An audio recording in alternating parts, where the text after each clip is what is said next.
जी part 2 start हो गया। आइए जी ज़रा कंसोलिडेशन ओपन करिए। थ्योरेटिकल पोर्शन हम पढ़ रहे थे।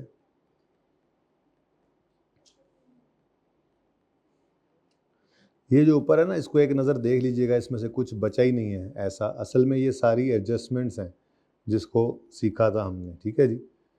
प्री एंड पोस्ट प्रॉफिट्स क्या होते हैं, गुडविल क्या है, पॉजिटिव गुडविल क्या है, फिर नेगेटिव गुडविल क्या है, इम्पेयरमेंट पॉजिटिव गुडविल की जब एनसीए प्रोपोर्शनेट बेसिस पे हो, इम्पेयरमेंट जब एनसीआई फेयर वैल्यू पे हो, sale of stock subsidiary to parent, ये पेरेंट टू सब्सिडरी है, सेल ऑफ स्टॉक इसी तरह से दूसरे रुख पे आ गया, सेल ऑफ फिक्स्ड एसेट, फिर sale of fixed asset subsidy to parent, parent to subsidiary, ये सारी एडजस्टमेंट्स फेयर वैल्यू एडजस्टमेंट्स होती हैं। तो ये सारा कुछ हमने सवालों के अंदर किया था, तो इसलिए इसको रीड करने की ज़रूरत नहीं है। जितना रीड करवाया जा रहा है वो मोर देन इनफ है। थ्योरेटिकल डिस्कशन ये फॉर्मेट्स हैं, ये सारे फॉर्मेट्स आपने बनाए हुए थे। तो ये आप समरी चेक करें, ये वो समरी है जो हमने दे दें जो हमने बनाई थी, मतलब एंड पे भी देखी हुई है कि सेल ऑफ स्टॉक अगर एस टू पी है, पी टू एस है, तो सीआरई को रिड्यूस करें स्टॉक को विद अनरियलाइज गेन। तो ये सारी वही एडजस्टमेंट्स हैं आपकी जो मैंने आपको कहा था कि कुछ एडजस्टमेंट्स हैं, ठीक है। बैलेंस शीट के पॉइंट ऑफ व्यू से ये एडजस्टमेंट्स हैं और पीएनएल के पॉइंट ऑफ व्यू से ये एडजस्टमेंट्स हैं। तो ये इंपॉर्टेंट है, इसको आप पढ़ लेंगे, समरी है, इससे आप 1 मिनट के अंदर रिवाइज कर सकते हैं ये चीज़ें, ठीक है। Sale of stock S to P है, इम्पेयरमेंट गुडविल अगर एनसीए प्रोपोर्शनेट बेसिस पे है, इम्पेयरमेंट ऑफ गुडविल अगर एनसीए फेयर वैल्यू पे है, सेल ऑफ, ये याद है ना बातें सारी, sale of fixed asset P to S, S to P, fair value adjustment, अगर सरप्लस आए, अगर लॉस आए, नहीं चलो रख दो, इधर ही रख दो। फिर इंटर कंपनी बैलेंसेस को हमने कैंसिल करना होता था, ठीक है जी। फिर पीएनएल के लिए हमने क्या किया था, इस तरह से देखा था, फेस ऑफ पीएनएल के हिसाब से कहते थे जी फेस को ये कर दो और वर्किंग 5 को हिट करना है या नहीं करना है। तो ये सारी वही एडजस्टमेंट्स, ठीक है। तो फिर थ्योरेटिकल डिस्कशन सिर्फ इतनी सी है जो आपके सामने है जिसको डिस्कस किया जा रहा है। तो पीछे सारी एडजस्टमेंट्स हैं मैक्सिमम, बस ये 2 सफ़े आपने एक दफ़ा पढ़ने हैं और वो भी आपने कहना है यार ये क्या पढ़े, सारा कुछ तो हमें अज़बर है। एडजस्टमेंट सामने आती है, वो एडजस्टमेंट्स हमने की हुई हैं, ठीक है। तो इसीलिए सिर्फ ये पोर्शन आपको पढ़ाया जा रहा था। इस पोर्शन में हम ये वाली बात बहरहाल बड़ी इंपॉर्टेंट है, सब्सिडरी और एसोसिएट दोनों के हिसाब से। किसी कंपनी के शेयर्स आपने, मैं फिर दोबारा इसलिए रिवाइज कर रहा हूँ, किसी कंपनी के शेयर्स आपने 50% से ज़्यादा खरीदे हुए हैं तो वो आपकी सब्सिडरी है। अब कंसोलिडेशन करते हुए तो सिर्फ एक ही ऑप्शन अवेलेबल है और वो क्या है, एक्विजिशन मेथड। लेकिन सेपरेट फाइनेंशियल स्टेटमेंट्स के अंदर आप चाहें तो उसको ऐड कॉस्ट रखें जो हमें सवालों में मिलता होता है, IFRS 9 के तहत FETPL FET OCI में रख लें या इक्विटी मेथड के तहत अकाउंट फॉर करें, ठीक है। फिर उसके बाद कंट्रोल कब एग्जिस्ट करता है ये हमने पढ़ा था, और कंडीशंस जहाँ पर आपको माफ़ी मिल सकती है कंसोलिडेशन की ये पढ़ा था। Separate reporting year, all subsidiaries को लेना है, यूनिफॉर्म अकाउंटिंग पॉलिसीज़ हों, एक्विजिशन मेथड किसे है कहते हैं, ये हमने पढ़ लिया था। ये सफ़ा हमारा सिर्फ रहता था, ठीक है, ये आखिरी सफ़ा है इसके ऊपर। उसके बाद फिर परचेज कंसीडरेशन, ये यहाँ पर साफ साफ इसलिए नज़र आ रहा है कि ये आपको मैंने वो आज के दिनों में लेक्चर दिया था जिसके अंदर ये आपके दूसरे वो पिछले सेशन वाले परचेज के आपने सारा किया हुआ ये भी, ठीक है। एनीवेज इस सफ़े को ज़रा पढ़ते हैं। कंटिजेंट लाइबिलिटी को आप छोड़ें, यहाँ का लिखा हुआ मुझे बताएं, आपको कुछ याद है कंटिजेंट लाइबिलिटी अगर डिस्क्लोज होती है या रिकॉर्डेड होती है, पहले तो ये बताएं। डिस्क्लोज अगर होती थी सब्सिडरी की सेपरेट फाइनेंशियल स्टेटमेंट्स में तो हम क्या करते थे, सब्सिडरी की फाइनेंशियल स्टेटमेंट में कंटिजेंट लायबिलिटी डिस्क्लोज है, हमने सब्सिडरी को एक्वायर किया तो हमने क्या किया था, उसको फेयर वैल्यू पे रिकॉर्ड करते थे, एक्सपेंस डेबिट वर्किंग वन में। नहीं याद आई ये बात, ये बात नहीं याद आई, ये बात नहीं याद आई, अभी दिखाता हूँ।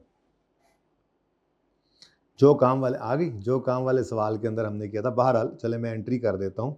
हम यूँ किया करते थे जी कि एडजस्टमेंट अकाउंट बन रहा होता था हमारा वर्किंग वन, ठीक है जी, और उसमें शेयर कैपिटल रिटेन्ड अर्निंग्स चल रहे होते थे।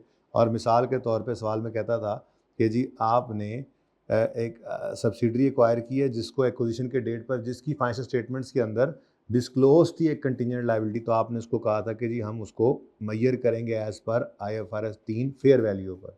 तो आपने एंट्री पास की थी उसकी, expense in working one debit और लायबिलिटी क्रेडिट, याद आ रहा है। तो क्योंकि याद आया है, तो कंटिजेंट लायबिलिटी की ये ट्रीटमेंट थी, यहाँ पे हमने जाके एक्सपेंस को बुक कर लिया था, ठीक है जी, और एक्सपेंस नेगेटिव के साथ बुक हुआ था और लायबिलिटीज़ के अंदर इसको रख लिया था। वो फिर अलग बात है कि एक सवाल ऐसा आया था जिसके अंदर हमने देखा था कि ये काम जो हमने किया था सब्सिडी में भी आफ्टर एक्विजिशन यही कर लिया था, तो फिर सब्सिडी वाले को उल्टा भी दिया था। लेकिन कंटिजेंट लायबिलिटी की क्या ट्रीटमेंट थी? कंटिजेंट लायबिलिटी अगर separate financial statements of S में डिस्क्लोज्ड है तो हम उसे फेयर वैल्यू पे लाके रिकॉर्ड करते थे। वर्किंग वन में एक्सपेंस डेबिट लायबिलिटी क्रेडिट। याद आया कुछ याद आया? अच्छा, अगली बात, कंटिजेंट एसेट के बारे में क्या ख्याल है आपका? उसके बारे में क्या किया था? उसको इग्नोर किया था, क्योंकि मैंने कहा था एसेट के मामले में प्रूडेंस कॉन्सेप्ट कहता है कि एसेट जब तक वर्चुअली सर्टन ना हो रिकॉर्ड नहीं करना होता। लायबिलिटी केस में वो थोड़ा सा एहतियात करता है प्रूडेंस कॉन्सेप्ट, ठीक है। खैर, तो contingent liability recognition principle IAS 37 कहता है कि इसको नहीं रिकॉर्ड करो, तो सेपरेट फाइनेंशियल स्टेटमेंट्स में ये नहीं रिकॉर्डेड होती, लेकिन जब एक्विजिशन पर मेजरमेंट करते हैं तो हम फेयर वैल्यू पे इसको रिकॉर्ड करते हैं। यही सीखा हुआ है। नेक्स्ट ले जी, नेगेटिव गुडविल कब आती थी? नेगेटिव गुडविल कब आती थी? जब यहाँ पे मसलन 120 इसके नेट एसेट्स की वैल्यू है और हमने इन्वेस्टमेंट इन एस जो है वो 100 रखी है और NCI मसलन जो है वो 10 रुपये है, ठीक है। तो क्या आ गया जी? नेगेटिव गुडविल क्या आ गई? 10, 5 कर लो, कितना आ गया? 15। अब ये 15 जो नेगेटिव गुडविल है, ये नेगेटिव गुडविल हमें ट्रीटमेंट भी आता है इसका कि ये CRE डेबिट और ये वर्किंग वन डेबिट और CRE क्रेडिट, और अगर P&L का सवाल करें तो अदर इनकम में इसको क्या करना है? ऐड। वर्किंग 5 को हिट नहीं करते, ये सीखा हुआ है। अब ये नेगेटिव गुडविल जब आती है ना तो फिर स्टैंडर्ड एकदम अटेंटिव हो जाता है, रेड बत्ती जला देता है, अलार्म बजा देता है और कहता है एक मिनट क्या हुआ? नेगेटिव गुडविल आ गई। बड़ा को पागल था जिसने तुम्हें चीज़ बेची है। मतलब थोड़ा सा उसको शक पड़ता है कि यार ये क्या, नॉर्मली ऐसा होता कम है ना, ठीक है। तो फिर स्टैंडर्ड कहता है भाईजान मुझे ज़रा तसल्ली नहीं हो रही, ज़रा चेक करो इन्वेस्टमेंट इन एस सही निकाली है तुमने, ज़रा चेक करो NCI की मेजरमेंट में कोई गड़बड़ तो नहीं की है, ज़रा चेक करो जो तुमने अपने एसेट्स लायबिलिटीज़ जो रीवैल्यूएशन वगैरह करते होते थे, ठीक है, तो वो रीवैल्यूएशन वगैरह सही कर ली है, सरप्लस या रीवैल्यूएशन लॉस वगैरह रिकॉर्ड कर लिए हैं, मेजरमेंट सही हुई है। हर चीज़ को ज़रा तसल्ली से चेक करो, क्योंकि ये नेगेटिव गुडविल जब आती है ना तो मुझे शक पड़ जाता है कि तुमने पता नहीं कहीं गलती ना कर दी, ठीक है। तो यही बात बस यहाँ पे लिखी हुई है। IMCQ उसके लिए बड़ी इंपॉर्टेंट बात, ये बात समझ आई है। तो नेगेटिव गुडविल आए तो फ्रेंड कहता है अब बार्गेन परचेज को बार्गेन परचेज भी कहते हैं, is a business combination in which calculation of goodwill leads to a negative figure. When this happens the acquirer parent must then review the procedure used to measure the amounts recorded at acquisition date for all of the following identifiable assets acquired and liabilities measured। वो net assets, ये जो net assets होते थे ना, तो हम ये कहते जी fair value of net assets पे पहुंच गए, या बहरहाल इक्विटी और नेट एसेट्स कह लो, फिलहाल इक्विटी ऑफ एस भी कहते थे या इसको नेट एसेट्स ऑफ एस भी कहते थे। तो क्या कह रहा है जी? आइडेंटिफाइबल एसेट्स एक्वायर्ड और लायबिलिटीज अज्यूम्ड, इनको क्या चेक करो एक्विजिशन डेट के ऊपर, इनको ज़रा देखो कि क्या प्रोसीजर्स तुमने लगाए हैं इनको मेजर करने के लिए। फिर NCI अगर कोई है तो उसके बारे में क्या प्रोसीजर लगाए, और फिर जो कंसीडरेशन इन्वेस्टमेंट इन एस जो कंसीडरेशन ट्रांसफर की है उसके ऊपर क्या प्रोसीजर लगाए हैं, क्योंकि मुझे शक पड़ गया है कि ये नेगेटिव गुडविल कैसे आ गई। तो अगर नेगेटिव गुडविल आए तो एक्वायरर ज़रा इनको क्या कर लो। व्हेन दिस हैपन्स, क्या हैपन? When negative figure आ जाए, goodwill leads to negative figure. When this happens, the acquirer must review the procedure used to measure identifiable assets liabilities यानी net assets, वो जो इक्विटी वाली साइड नजर आ रही थी, ठीक है, NCI और कंसीडरेशन ट्रांसफर। बात समझ आई? अच्छा, determining acquisition date is the date on which acquirer effectively obtains control of the acquiree। किसी MCQ में ना आ जाए। और expected cost इंपॉर्टेंट है ये। अच्छा, आइडेंटिफिएबल एसेट्स का मतलब पता है ना क्या है? जो नजर आ रहे हैं, goodwill is not an identifiable asset. तो आइडेंटिफिएबल एसेट्स को हम फेयर वैल्यू पे रिकॉर्ड करते हैं, मेजरमेंट डेट पे, इन्वेस्टमेंट की मेजरमेंट करते हैं, NCI को मेजर करते हैं, और फिर जो नहीं आइडेंटिफिएबल चीज़ है यानी गुडविल है, फिर वो निकल आती है, ठीक है ना। आइडेंटिफिएबल एसेट तो आपके सामने, ठीक है, जो नज़र आ रहे हैं, टेंजिबल हो चाहे इंटेंजिबल हो, ठीक है। आइडेंटिफिएबल नॉन मॉनिटरी लेकिन विदाउट फिजिकल सब्सटेंस हो तो इंटेंजिबल बन जाते हैं। तो गुडविल भी उन्हीं की तरह का एक है, लेकिन बहरहाल आइडेंटिफिएबल एसेट्स को पहले आपने रिकॉर्ड करना है गुडविल निकालने के लिए। अच्छा, एक्सपेक्टेड कॉस्ट बड़ा इंपॉर्टेंट है। The cost the acquirer expects but is not obliged to incur in future to affect its plan. नहीं, एक minute. The costs acquirer expects but not obliged to incur in future are not liabilities at the, very important, समझिएगा बात। कहता है जी कि आपने आज subsidiary को खरीदा, अब आपका प्लान ये है, जाहिर है आप जब सब्सिडी आपको कंपनी खरीदते हैं तो उसके अंदर आप ज़रूरी तब्दीलियां खुद करेंगे कि मैंने इसमें ये करना है, वो करना है, एक मैनेजमेंट लेयर उड़ा देनी है, इस जगह पे इसको रख देना है, यहाँ पे कंप्यूटर सिस्टम ले आना है, फलां करना है, डिमका करना है, और ये फिर ऐसे करके मैंने पता नहीं कहाँ पहुँचा देना है इसको। आपके प्लान्स होते हैं, ठीक है। अब आज जब आप सब्सिडरी को एक्वायर करने गए हैं तो आपका प्लान है कि आप रीस्ट्रक्चरिंग करेंगे। रीस्ट्रक्चरिंग याद है, कुछ याद है आई-सेट 7 में? रीस्ट्रक्चरिंग करेंगे जिसके अंदर आप मिसाल के तौर पे पूरी एक मैनेजमेंट लेयर उड़ा देंगे। अब आपका प्लान तो है लेकिन अभी आपने वो कमिट नहीं किया है, तो ये आपकी कोई लायबिलिटी इस एक्विजिशन डेट के ऊपर नहीं है, ठीक है। तो the cost the acquirer expects but is not oblige to incur in future. Expect तो कर रहा है लेकिन अभी ऑब्लाइज नहीं, ऑब्लिगेशन नहीं बनी। ऑब्लिगेशन कब बनेगी? जब अनाउंस हो जाता, ठीक है ना। तो the cost acquire expects but is not oblige to incur in future are not liabilities at acquisition date, ठीक है। The implication of restructuring is not recognized liability. यहां से this is because a plan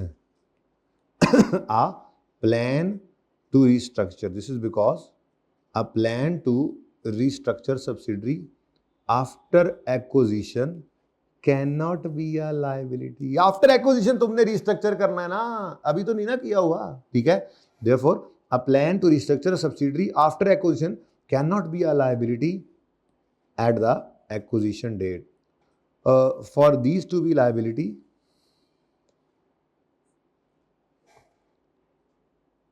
there must have been an obligating event. मसला नाम क्या है जी? Announcement होती है ना जी, ठीक है। ऑब्लिगेटिंग इवेंट दैट इज अनाउंसमेंट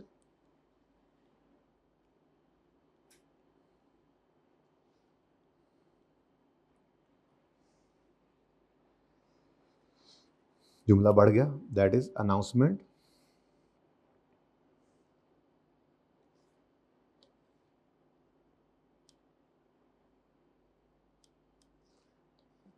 और उसके बाद उसको लगाएं फुल स्टॉप और फिर कहें जी liability can be recorded, liability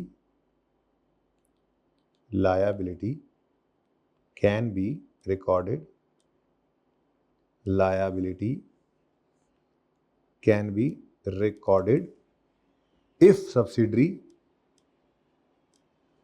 liability can be recorded if subsidiary was already committed to the restructuring before the acquisition। कि अगर उन्होंने पहले से ऐलान कर दिया था सब्सिडरी ने ऑलरेडी, तो फिर आपकी ये लायबिलिटी बनती है। लेकिन अगर आप प्लान कर, सवाल में कोई एडजस्टमेंट दे दे, ठीक है, कि जी हमने ये सोचा है कि हम सब्सिडरी को फ्यूचर में रिस्ट्रक्चर करेंगे, उसके लिए इतनी एक्सपेक्टेड कॉस्ट आनी है, आज लायबिलिटी बना लें, उसको नहीं बना सकते, क्योंकि लायबिलिटी बनाने के लिए जरूरी क्या है? कोई ऑब्लिगेटिंग इवेंट हो, जो कि नॉर्मली अनाउंसमेंट होती है।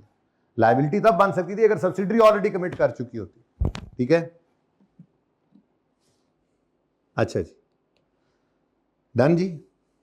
आगे कहता है difference between subsidiary and associate. Subsidiary पे कंट्रोल होता है, इस पे सिग्निफिकेंट इन्फ्लुएंस। एक्विजिशन मेथड लगता है, equity method, consolidated financial statements के अंदर, ठीक है। More than 50%, 20 to 50%। Discussion of purchase consideration मैं बिल्कुल नहीं कर रहा, बेसिकली ये पुराना सफ़ा ओपन करके दिखाता हूँ, ये डिस्कशन हो चुकी हुई है। क्या सीआरई को सारी एडजस्टमेंट्स हिट करती हैं और उसमें हमने इसको एंड पे लिखा भी था।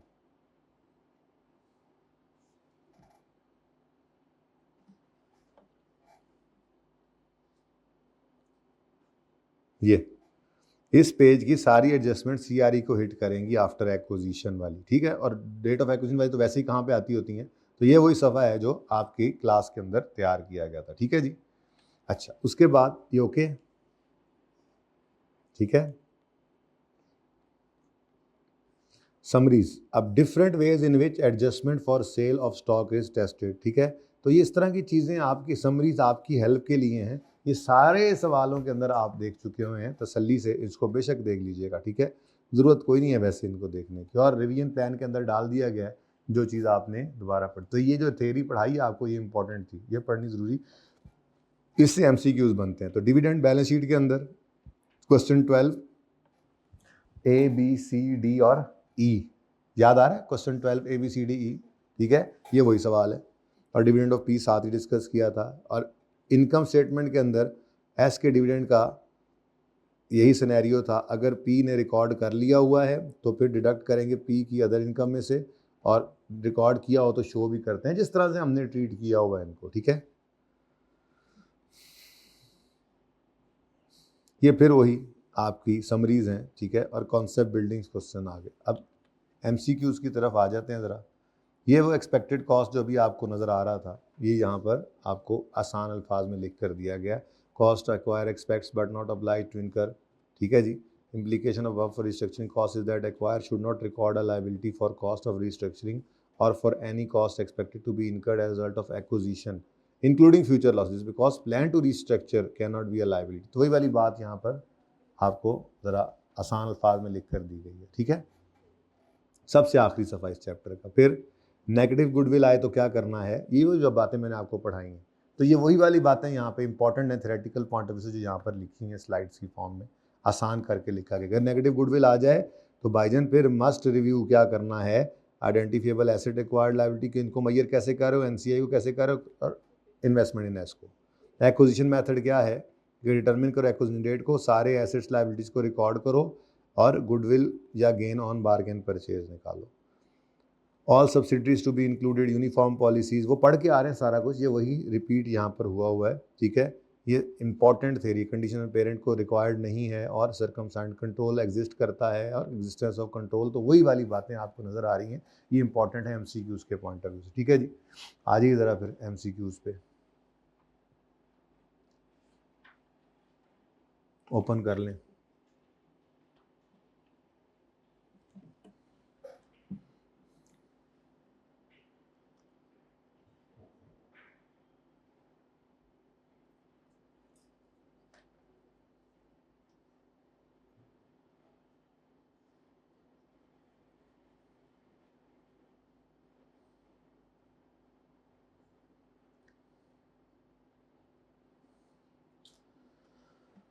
अच्छा जी, बड़े एमसीक्यूज हैं यार इसके, क्या करें।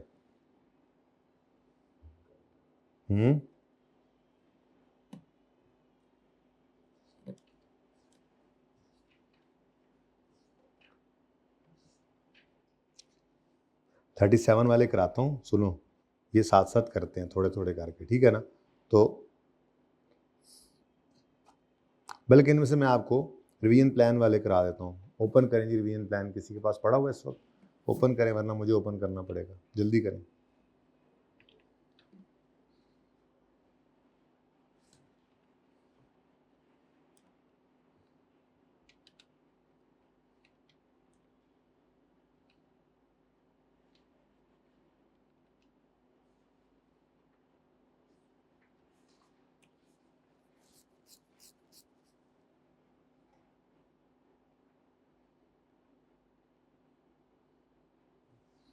चलें जी, 54।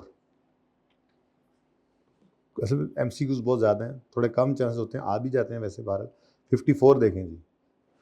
High Limited has a number of relationships with other companies. असल में ना आप पास पेपर वाले आपको नजर आएंगे एसोसिएट वाले चैप्टर में, ठीक है।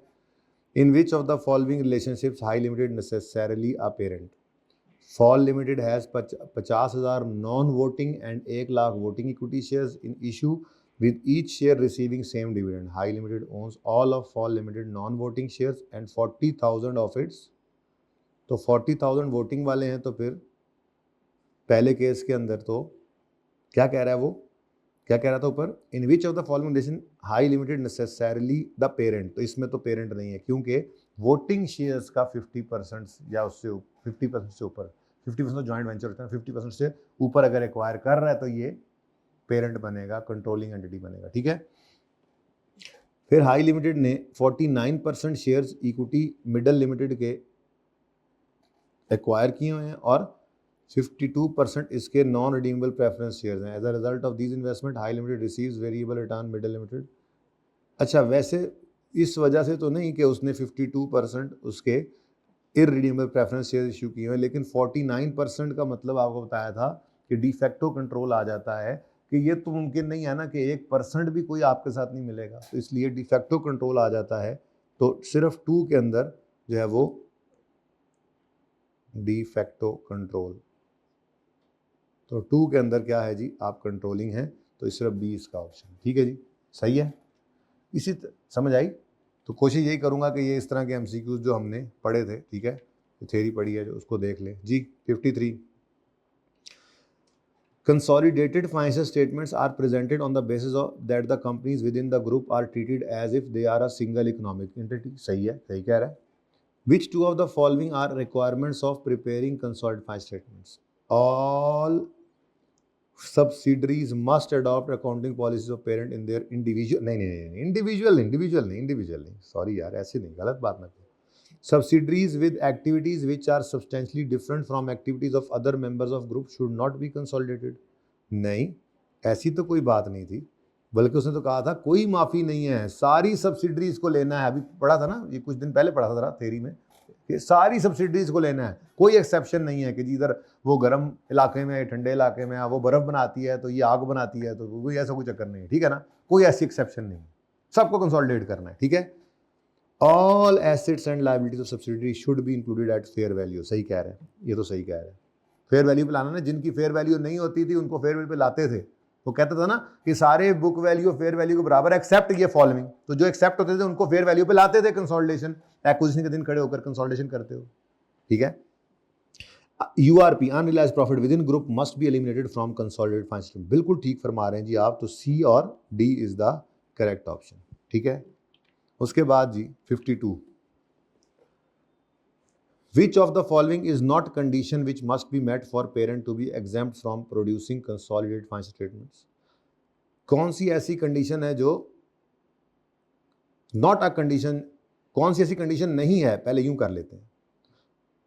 Following are the condition that must be met for the parent to be exempt. वो याद आ रहे हैं, पीएसओ दादाजी, फिर पीटीसीएल ने यूफोन को एक्वायर किया हुआ, और पीटीसीएल के 20% बाबर आदम के पास थे शेयर्स, कुछ याद आ रहे हैं, तस्वीर पे जाऊं तो पीटीसीएल को माफी सिर्फ उस सूरत में है कि अगर खुद पीवीटी है अनलिस्टेड, ठीक है, और जो दूसरे ओनर्स हैं उनको कोई एतराज़ नहीं है, और जो अल्टीमेट पेरेंट है वो कंसोलिडेशन करेगा और वो इस सब्सिडरी को भी बीच में ले लेगा, ठीक है। तो इस सूरत के अंदर कंसोलिडेशन की माफ़ी थी, यही थी कि चौथी बात भी थी, एक और भी थी, सही।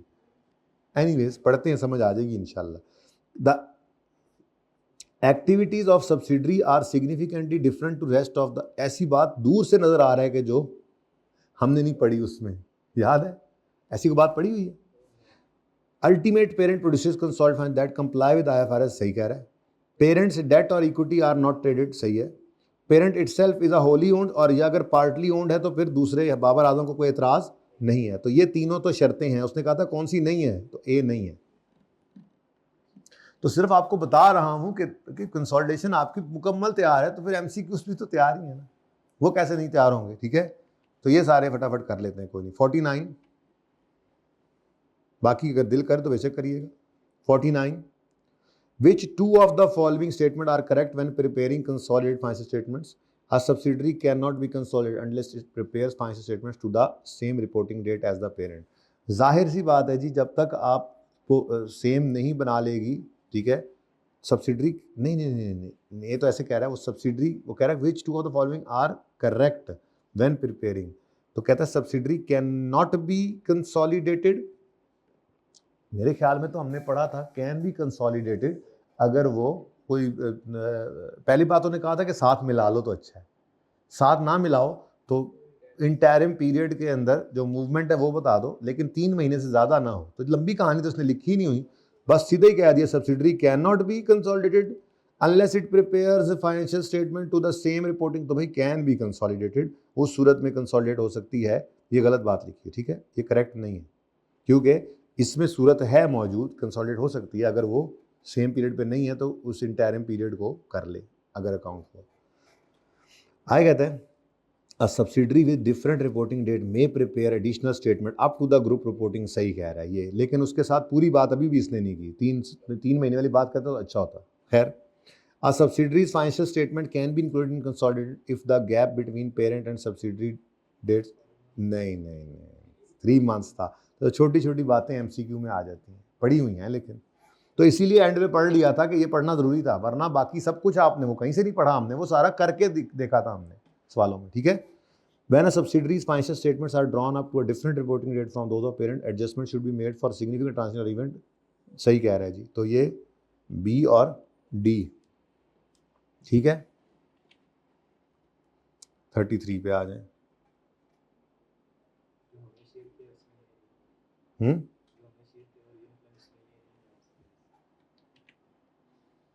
ये कौन सा है?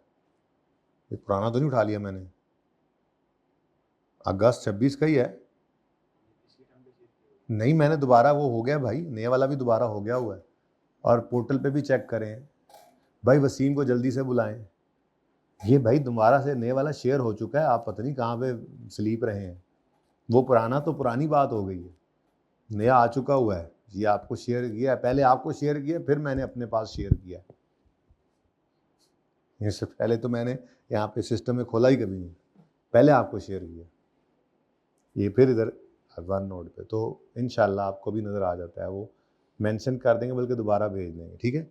चलें वापस आएँ, चलें आप जो भी है फ़िलहाल तो करें ना जी। 33 हैं अभी नहीं, हो नहीं सकता, हो नहीं सकता, मैंने उनको बोला हुआ है, वो मारे गए हैं, उसको बुला लो भाई आज, फिर आज उसकी खैर नहीं है। पता है कितने दिन पहले का भेजा हुआ है?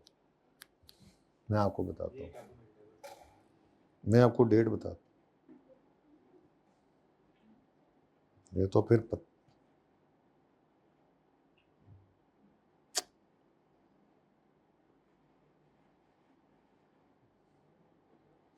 ये जनाब 14 जून का मैंने इनको दिया है। हाँ,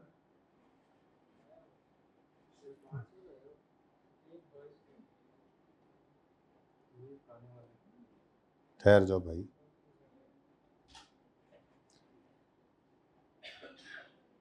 भाई ये बच्चों को नए वाला रिवीजन प्लान शेयर नहीं हुआ और पोर्टल पे भी नहीं डाला हुआ, ये कॉर्पोरेट रिपोर्टिंग वालों को।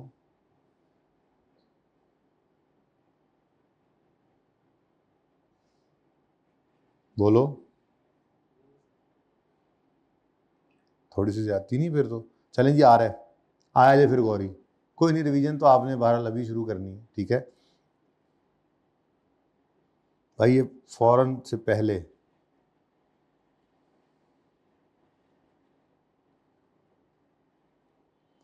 पोर्टल पे भी लगा दो, इनके ग्रुप्स में भी भेज दो, फौरन से पहले। चलें जी, ठीक है, वापस आ जाएं जी। कौन सा है? 33 है।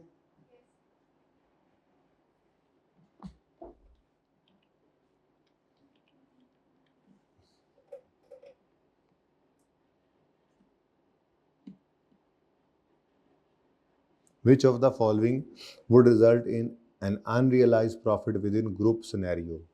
A parent sells a building originally costing 800 to its subsidiary for 900। Gain आ गया, गेन आ गया। Subsidiary still holds this asset at the end of consolidation, तो यहाँ पर अनरियलाइज प्रॉफिट आएगा, ठीक है जी, यहाँ पे तो आएगा। A parent sells a building originally costing 800 to subsidiary for 900, subsidiary has sold, oh ये तो पहले तो ये नहीं आएगा, ये तो रियलाइज हो गया ना, ठीक है। A parent sell goods which originally costed 14, subsidiary for 18, subsidiary has sold all, URP कोई नहीं। Parent sell good which originally cost 14 to associate for 18, associate has sold all, तो जब आगे बेच दिए तो इसका मतलब सिर्फ ए है जिसमें अनरियलाइज प्रॉफिट आएगा। समझ आई है? एसिड फिक्स एसिड बेचा है पेरेंट ने सब्सिडी को या सब्सिडी ने पेरेंट को, या गुड्स बेची हैं पेरेंट ने सब्सिडी को या सब्सिडी ने पेरेंट को, या एसोसिएट ने गुड्स बेची हैं पेरेंट को या पेरेंट ने एसोसिएट को, और आगे बिक गई हैं, तो फिर तो कोई यूआरपी नहीं होता था। तो सिर्फ पहले केस के अंदर क्या हुआ है, पेरेंट ने बिल्डिंग बेची है और वो अभी तक पड़ी हुई है सब्सिडरी के पास, तो सिर्फ इसमें अनरियलाइज्ड प्रॉफिट आएगा। बाकी तीनों केसेस के अंदर वो क्या कह रहा है कि कंसोलिडेशन डेट से पहले ही वो सारी चीज़ें आगे बेच चुका है, वो गुड्स नहीं चाहे फिक्स्ड एसेट। ठीक है, नेक्स्ट कौन सा एमसीक्यू है जी? एमसीक्यू 32 जी। Asim limited acquires 80% share capital of RF limited on जकम August 16 and preparing group financial statements for the year 31 December 16। अगस्त, सितंबर, अक्टूबर, नवंबर, दिसंबर, 5 महीने। How will RF limited result will be included? RF कौन है? सब्सिडरी। ठीक है, 80% of RF limited revenue and expenses for the year 31 December 16। सही तो कह रहा है, कह रहा है 80% आसिम ने एक्वायर किया है, ठीक है, लेकिन नहीं नहीं नहीं नहीं नहीं गलत कह गया हूँ मैं। 80% तो नहीं, वो तो 100% हम ऐड करते हैं और फिर एनसीआई शो करते हैं, लेकिन मसला क्या है, ये तो ड्यूरिंग द ईयर आया है, तो इस पर तो फ्रैक्शन भी लगना है। ठीक है, चलें। 100% of RF limited revenue and expenses for the year, 100% भी नहीं आ सकते, वैसे तो 100% आने थे, लेकिन 100% इसलिए नहीं आ सकते कि ड्यूरिंग द ईयर एक्विजिशन है। 80% of RF limited revenue expenses for the period यकम अगस्त, नहीं, ये तो इक्विटी मेथड में होता था। ये बात तो अब सही पे ले आया, प्रॉफिट तो ये वाले लेने हैं, लेकिन प्रॉफिट 80% नहीं लेते थे, बल्कि सब्सिडरी के केस में हम एक्विजिशन मेथड लगाते हैं, तो लाइन बाय लाइन एडिशन करते हैं। 100% रेवेन्यू, 100% कॉस्ट, 100% प्रॉफिट लेके फिर बाद में एनसीआई का अलग कर देते। ठीक है, तो फिर ये भी सही नहीं है। अच्छा जी, 100% of RF limited revenue expenses for the period. हाँ, अब आया ना ऊंट पहाड़ के नीचे। सही है, पढ़ो जरा इसको, मैं 30 कराना है, इसके बाद पढ़ लो।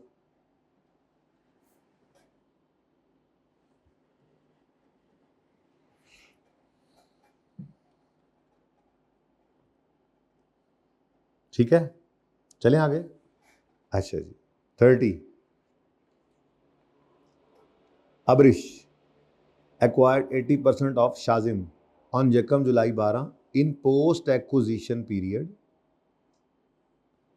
अबरिश सोल्ड, अब अबरिश पेरेंट है तो P2SR है, तो Shazim at a price of 12 million, क्या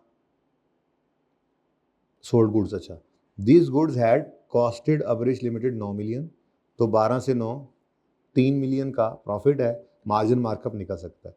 ड्यूरिंग द ईयर 31 मार्च, अब ईयर एंड कब हो रहा है, तो यकम जुलाई को एक्वायर किया है, तो जुलाई, अगस्त, सितंबर, तो दिसंबर तक 6 महीने, जनवरी, फरवरी, मार्च कितने, 9 मंथ्स पहले हमने इसको एक्वायर किया।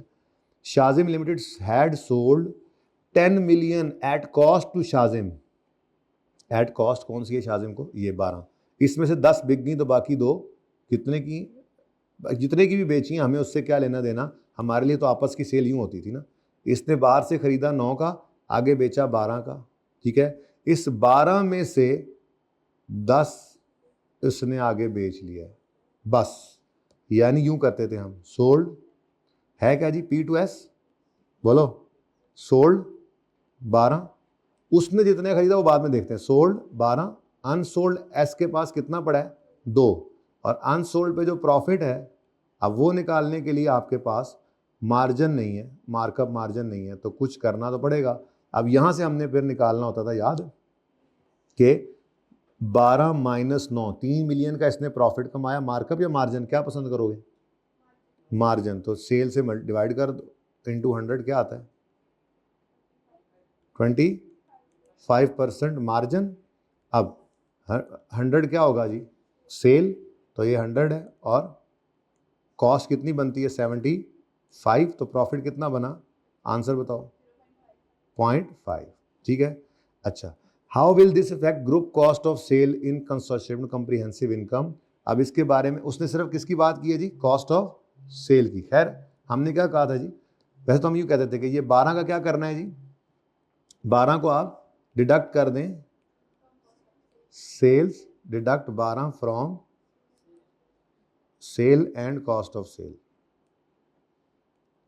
तो एक हिट ये पड़ी कॉस्ट ऑफ सेल को, और दूसरा इसके बारे में क्या कहते थे जी, add 0.5 in cost of sale. और चूंकि ये P2S है तो इसने एस प्रॉफिट को हिट नहीं करना होता था। पूरी बात ये अगर मैं कर दूं तो, लेकिन बहरहाल रिक्वायरमेंट को देखें तो क्या कह रहा है कि ग्रुप की कॉस्ट ऑफ सेल को कैसे इफेक्ट करेगा। तो हमने कहा जी कॉस्ट ऑफ सेल 12 से क्या होगी, कम, और 0.5 से क्या होगी, बढ़। ठीक है, तो नेट में कौन सा ऑप्शन है, डिक्रीज बाय 11.5 मिलियन। ठीक है,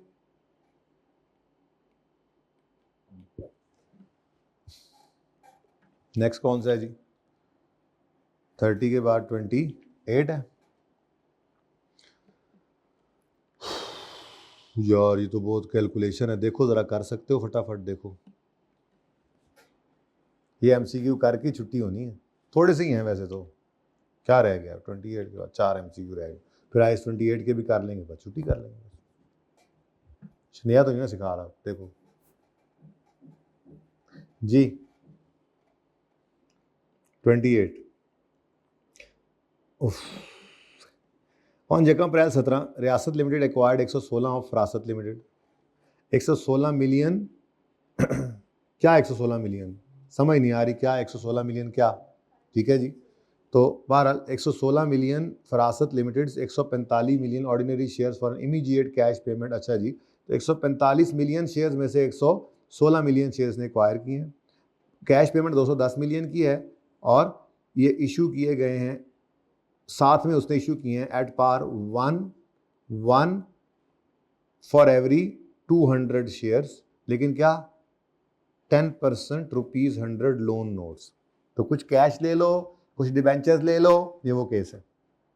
ठीक है, बड़ा ऐसे गंदा गंदा करके लिखा होता है, ध्यान से पढ़ना होता है। अच्छा, at acquisition Farasat limited owned a recently built property and carried at depreciated construction cost of fair value of property is, जो मर्जी नाम लेता रहे, हमारी बुक वैल्यू है वो। ठीक है, 82 पे इसको लेके आना है, और लाइफ इसकी 20 है। Farasat limited also had internally developed brand, कोई बात नहीं, हमने एक्वायर करना है तो उसकी वैल्यू एक्विजिशन वाली कितनी लेनी है, और लाइफ लेके चलेंगे। फिर inventory of फरासत limited on 31 March 19, हमने 1 अप्रैल 17 को इससे खरीदा है, तो 31 मार्च 18, उसके बाद ये तो आगे चला गया, 31 मार्च 19 पे इंक्लूडेड है इसकी, तो वो हम एक्विजिशन डेट वाली सारी बातें करेंगे। और उसके बाद अच्छा, ये तो 1 साल से भी आगे ले आया हम, एमसीक्यू है लेकिन कमाल है। ठीक है, includes good supplied by Riyasat for sale price of 56, रियासत लिमिटेड एड्स मार्कअप ऑफ इतना। अब ये 3 चीजें निकाल कर देनी है जी। ठीक है, नहीं लग रहा, सवाल पूरा लग रहा है तो अच्छा है ना, कर लें फिर फटाफट, या होमवर्क कर रहे हैं आप लोग? भाई होमवर्क आप कुछ नहीं करेंगे आजकल, ठीक है बस जी। तो investment in S, cash consideration कितनी है जी, 1.1 करते थे ना जी working 1.1 investment in S, cash paid 210। उसके बाद शेयर्स इशू कर दिए हैं कि करने हैं, नहीं लोन नोट्स हैं, सॉरी लोन नोट्स इशू कर दिए, करने हैं, तो लोन नोट्स इशूड। अब मामला तो वही है कि हमने कितने शेयर्स इशू किए अपने, उसके एक्वायर कितने शेयर किए हैं, 116 मिलियन शेयर्स के बदले में। अब वो कह रहा है बड़ों को हमेशा, पुरानों को हमेशा, बड़ों को हमेशा ऊपर, तो क्या कह रहा है, हमने एक डिबेंचर फॉर एवरी 200 शेयर्स, तो बड़े कौन है, डिबेंचर इस वक्त। ठीक है, तो बड़ों को हमेशा ऊपर रखें, डिवाइड बाय 20। ठीक है जी, तो क्या आ गया जी आंसर, जो भी आया है। ठीक है, इतने लोन नोट्स हमने इशू किए हैं, लेकिन हर लोन नोट कितने का इशू किया है जी, 200 है। ओके जी, टाइम हो गया ना, काला भी आने लगे पता नहीं जगह जगह। तो जी कितना जी, कितने का इशू किया है? 100 का। बोलो, ₹100 लोन नोट था और उसको हमने इशू भी किस पे किया है? पार पे। ठीक है, बोलो जी 58। तो टोटल क्या बन गया? 268। ठीक है जी, 268। उसके बाद अब वैसे इसकी ज़रूरत तो कोई नहीं थी, लेकिन चलो उसने पता नहीं पूछा क्या हुआ है, चलते हैं आगे। उसके बाद जी ये तो मैंने निकाल ली, क्यों निकाली पता नहीं, आगे बढ़ो। What is the total amount of consideration transfer? चलो जी ये ए था ये, चलो शुक्र है ए निकल आया जी। क्या कह रहा है? What is the total amount of consideration transfer by Riyasat to acquire the investment in Farasat? यही है इन्वेस्टमेंट इन एस की फिर what will be the amount of adjustment to group retained earning CRE at 31 March 19 respect of movement on the fair value adjustment.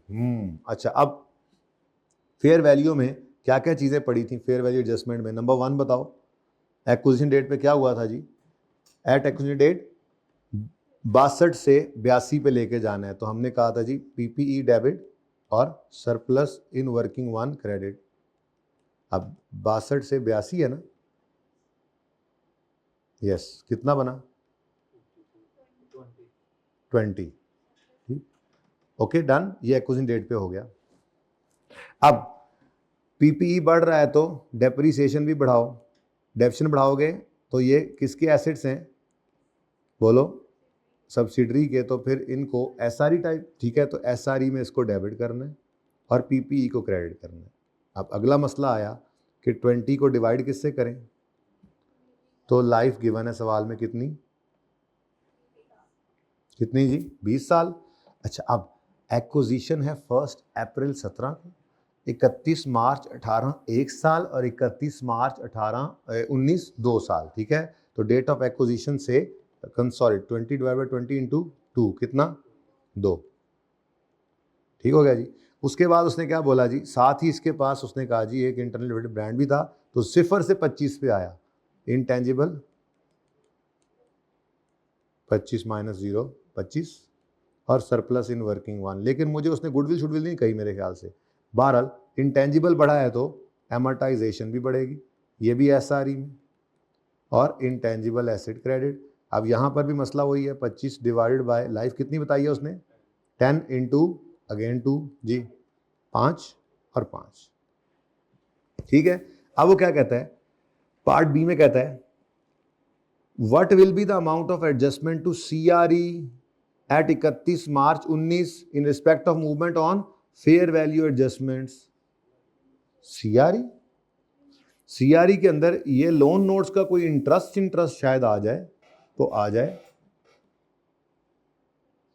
हाँ, एक और चीज तो है, आपको याद हो कि ना याद हो, वर्किंग नंबर 2 बना करती थी जिसकी हिट किधर जाया करती है, तो फिर वो तो आएगी ना जी, तो वही तो CRE को हिट पड़नी है। फेयर वैल्यू के एडजस्टमेंट बेशक CRE में पड़ रही हैं, लेकिन अल्टीमेटली याद करो तो क्या था ये? हम यही कहते थे ना कि दोनों को असर पहुंचता है, जो एस वाली चीज़ों का असर दोनों को पहुंचता है, तो सिर्फ SRE को हिट लगा दो, दोनों को असर पहुंच जाएगा। याद आया? SRE क्लोजिंग, ठीक है जी, जितना भी है पता नहीं है, वैसे सवाल में नहीं गिवन, और प्री यहाँ से निकलना है, पता नहीं है, मुझे नहीं पता इसका, लेकिन ये हिटें पड़ रही हैं। 2 रुपये, 2 रुपये और 5 रुपये। ठीक है, ये 2 रुपये क्या है जी? PPE, और 5 रुपये क्या है जी? Intangible asset. ठीक है जी। अब देखो कुछ भी ले लो यहां पर, असर तो इस 5 का पढ़ना है कि इस 5 से S की RE पोस्ट वाली कम होंगी, तो वो कम होंगी तो CRE पे भी उसका असर पड़ेगा, वो भी कम होगा। लेकिन कितना असर पड़ेगा? क्या सारा 7 का हिट SRE को पढ़ना है, CRE को पढ़ना है? नहीं, तो 7 में से कितना इसको जाना है? 80%। कितना? ये 5.6 की हिट किसको पड़ गई समझो? SRE डेबिट, और बात समझ आ गई? ठीक है, और दूसरी NCI को हिट जानी है। तो ये उसने पूछा था कि क्या, ये बड़ी अजीब सी, बड़ी ज़बरदस्त, ये ऐसे नहीं MCQ डाला गया था यहाँ पे, ऐसा कोई एमसीक्यू आ जाए पता तो होना चाहिए। तो 5.6 है जनाब। पहले का आंसर क्या था? पहले का आंसर क्या था? 268। दूसरे का आंसर क्या आ गया? 5.6 है। ओके, ठीक हो गया। नेक्स्ट, बेसिकली एडजस्टमेंट है, यानी कि आप यूं कह लें कि लॉस अब बचा ना सिर्फ, तो मतलब मैंने जगह वही रखी है सिर्फ समझाने के लिए इम्पैक्ट को, वरना असल तो यही है। क्योंकि आपके यहाँ पे कोई प्रॉफिट्स तो पड़े नहीं है कि उसमें से ये निकाल के बाकी बचे हुए प्रॉफिट्स कम हो।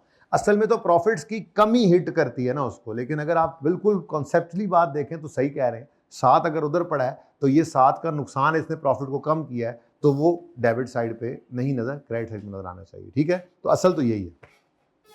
ठीक है, लेकिन वो मैंने कहा चलो काम चल रहा है तो चला लें, लेकिन आप नहीं चलाने दिया, वो टिक शिक लगाए तो हुए थे। ठीक है, अच्छा जी। What is the amount of unrealised profit arising from intra group trading? अब इसमें भी एक मामला था ये, तो ये P2S है, S2P है।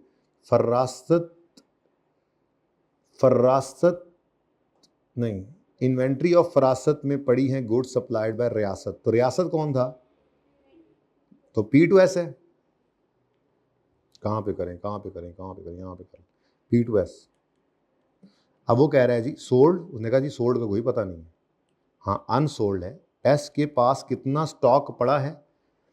The inventory of Farasat at 31 March 19 include goods supplied by Riyasat for sale price of 56। अभी इन्वेंट्री में ये सेल प्राइस ऑफ 56 की, ये इन्वेंट्री में पड़ी है, इनकी सेल प्राइस जो उसने भेजी थी वो 56 है। ठीक है, आगे कहते हैं कितने गया जी, ये मार्कअप रियासत ऐड करता है 40% ऑन कॉस्ट ऑफ सेल। तो प्रॉफिट कितना आ गया जी? 56 डिवाइड बाय, अब मार्कअप है 140 पे ये पड़ा है, और 40 कितना बनेगा? 16 मिलियन। तो ये जनाब आपका ये आ गया। ठीक है जी, ओके। बस ये 2-3 रह गया, कोई नहीं, कल मुक गई, 28 हो गया ना, बस आगे कुछ भी नहीं, आगे कुछ भी नहीं है, बहुत आसान है। देखो जी 22, ये पिक्चर लेनी है तो ले लें, वैसे ये एक रिक्वायरमेंट है, ये 2 रिक्वायरमेंट्स हैं, तीसरी ये रिक्वायरमेंट है। ठीक है,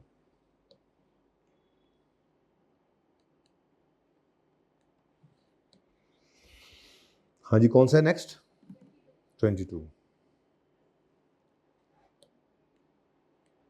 28 था ना ये। लो जी, Thal limited owns 80% of ordinary share capital subsidiary Cholistan at groups year end 28 February. Thal limited payable include 3.6 in respect of inventory sold by Cholistan. Cholistan receivable include 6.7 respect inventory sold to Thal. यानी चोलिस्तान के रिसीवेबल में 6.7 आ रहा है, जबकि थल के पेएबल में 3.6 आ रहा है। 2 days बिफोर ईयर एंड थल ने सेंट, वही कैश इन ट्रांजिट वाली एडजस्टमेंट है। ठीक है, लेकिन वो वापस अभी तक पहुंचे नहीं थे। What is the entry that should be made to remove intra group trans? यार ये तो बहुत आसान है, ये करना चाहिए था वैसे। चलो जी, करो जी। रिसीवेबल क्रेडिट करो 6.7 से, और डेबिट कर दो पेएबल को 3.6 से। अब गुड्स इन ट्रांजिट भी हो सकती हैं और कैश इन ट्रांजिट भी हो सकता है। पर वो क्या कह रहा है कि असल में मामला क्या हुआ है, 2 days बिफोर ईयर एंड थल सेंट अ पेमेंट ऑफ 3.1। तो यही बन रहा है, 3.1 नहीं है, ये क्या है जी? Cash in. ये क्यों था यार, अजीब सी आसान सा MCQ है। तो 3.1 million to be added to, ये सही है, इन्वेंट्री में नहीं ऐड करना, पेबल में नहीं ऐड करना, पता नहीं क्या कह रहा है। ठीक है, तो यही है सिंपल डी। ठीक है, नेक्स्ट 8वां, बस गए हो गए 8वां, थोड़ा सा हौसला करना पड़ता है ना जी। 8वां जी, सही लंबे MCQ। इसके बाद कितने 2 रह गए। Sound limited obtained 60% holding in the 10 million rupees 10 share of cloud. तो 60% share holding, 10 million number of share हैं ये, 10 मिलियन और रुपीज 10 आगे, तो अगर शेयर कैपिटल की अमाउंट निकालनी है तो 10 × 10 करना पड़ेगा। On 1 January 18 when retained earning of Cloud were इतने, consideration comprise 250 cash, 400 million payable यकम January and 1 share in Sound for each 2 share, Sound limited has cost of capital 8, market value है Sound limited measures NCI at fair value of NCI at date is this, what is the goodwill, working one कर दो जी, करनी चाहिए आपको कि आप करके ही जाएं सर, नहीं वो फिर होमवर्क, नो होमवर्क चल रहा है ना, नो होमवर्क पॉलिसी चल रही है, आपको बुलाया जो लेट है। हाँ जी बताएं जी, शेयर कैपिटल कितने हैं भाई, वो कह रहा था 10 वाले, इसमें से उसने जितना भी खरीदा, यहाँ तो 100% लेना, कितना आ गया 100, उसके बाद रिटेन्ड अर्निंग्स यहाँ पे आया करती हैं प्री वाली, आपको पता है, तो प्री कितनी आ रही 850 आ गई, ये समझ आया 100, उसके 10 मिलियन शेयर्स हैं टोटल जिनकी फेस वैल्यू 10 है, ठीक है, इसने एक्वायर उसमें से कुछ किए हैं परसेंटेज, लेकिन यहां पे तो पूरा शेयर कैपिटल एस का आता है ना, समझ आई बात, एस का 10 मिलियन शेयर कैपिटल है, नंबर क्वांटिटी है, और इनटू 10 करें तो रुपीज में आ गया 100 मिलियन, इसमें से 60% एक्वायर किया साउंड ने, ठीक है, चलें जी, टोटल क्या आ गया 850 जमा 100, ठीक है, उसके बाद कहता है जी इन्वेस्टमेंट, अब यहां पे उसने खपाया है, ठीक है, investment in S comprises of cash है जी, कैश पेड कितना 250 कैश पेड आ गया, और शेयर्स ऑफ पहले क्या था डेफर्ड कंसीडरेशन है, ये 250 तो कैश पे कर दिया, ठीक है, और 400 मिलियन पेबल है यकम जनवरी 19 एक साल बाद, ठीक है, और डिस्काउंट रेट कितना है 8%, तो फिर ये क्या है डेफर्ड कंसीडरेशन पेएबल, तो पेएबल लिखते थे इसको जी, कितना 400 इंटू 1.08 रेज टू पावर, एक साल पीछे जी 370, भाई एमसीक्यूज में राउंडिंग नहीं करनी, 370 ठीक है, क्योंकि ऑप्शन नहीं है, फिर खैर है, फिल इन द ब्लैंक में तो चलेगा, लेकिन फिर बाद में ये ना हो मैच करते हुए फिर राउंडिंग का डिफरेंस आए, ठीक है ना, वैसे एमसीक्यू के लिए टिप यही है कि राउंड ना किया करें, ठीक है, ये 1000 में सारा डेटा है या मिलियन में है, चलो खैर 370, उसके बाद क्या है जी, तीसरी क्या चीज थी, साथ में क्या कह रहा है जी, and 1 share in S for each 2 shares acquired, 1 shares in S, यानी कि अपना एक शेयर, बड़े कौन है जी एक, अपना एक शेयर दिया है, पेरेंट ने 2 शेयर उधर से एक्वायर किए हैं, टोटल एक्वायर कितने किए हैं 6 मिलियन, सीधे लिख सकते हैं, ठीक है, तो ये क्या होती थी जी, इसको क्या कहते हैं shares issued, shares of P, तो यूं हम कहते थे जी टोटल 10 मिलियन है, इसमें 60% एक्वायर किया है, तो कितना बना जी 6 मिलियन, अब ऊपर बड़े नीचे छोटे जो भी आता है उसको मल्टीप्लाई करो, इस दिन एस के शेयर की मार्केट वैल्यू कितनी थी 23, आंसर बताओ 69, लो जी, यानी ये सवाल भाई एमसीक्यू में क्या आना है, कुछ नहीं पता है आपको, बस कॉन्फिडेंस थोड़ा सा आप लें इस बात से जी, 689 आ गया जी, इन्वेस्टमेंट इन एस, अच्छा फिर एनसीआई को रखते हैं फेयर वैल्यू पे, और वो भी उसने दी हुई है, एनसीआई की फेयर वैल्यू कितनी है जी 400, हाँ जी, गुडविल है नेगेटिव गुडविल है, राउंडिंग का डिफरेंस होगा, मुझे लगता है आप लोगों ने राउंडिंग की है, गुडविल है नेगेटिव गुडविल है, गुडविल कितनी 139, ठीक है, ओके जी, या अल्लाह को छोटा सा एमसीक्यू अता फरमा अगले 2 जो हैं, ठीक है, 5वां और दूसरा, हाँ जी, सुभान अल्लाह, Sunshine limited acquired 80% share of share capital of Sunflower, Sunshine ने सनफ्लावर को एक्वायर किया, ये कम जनवरी 11 पे, part of purchase consideration was 200 million cash to be paid on 3 साल बाद गालिबन 12, 13, 14, हाँ, the applicable discount rate what will be deferred consideration at 31 December 12, भाई मशवरा तो वही है, आप चाहें तो एक बार वर्किंग कर ली थी ना पेबल वाली डेफर्ड कंसिडरेशन, उसी तरह से ना कर लें, यकम जनवरी 2011 पे हमने खरीदा इसको, तो इन्वेस्टमेंट डेबिट पेएबल क्रेडिट हमने किया, investment debit investment debit payable credit कितने से जी? अब यहाँ पे हमने निकाल लिया जी 200 मिलियन। कितने साल बाद पे करना है? 12, 13, 14। ठीक है, हम कितने पैसे देने का वादा किए बैठे हैं जी? 200 मिलियन इंटू रेट क्या है जी सवाल में गिवन है कहीं? 10%। और कितने साल बताओ जी?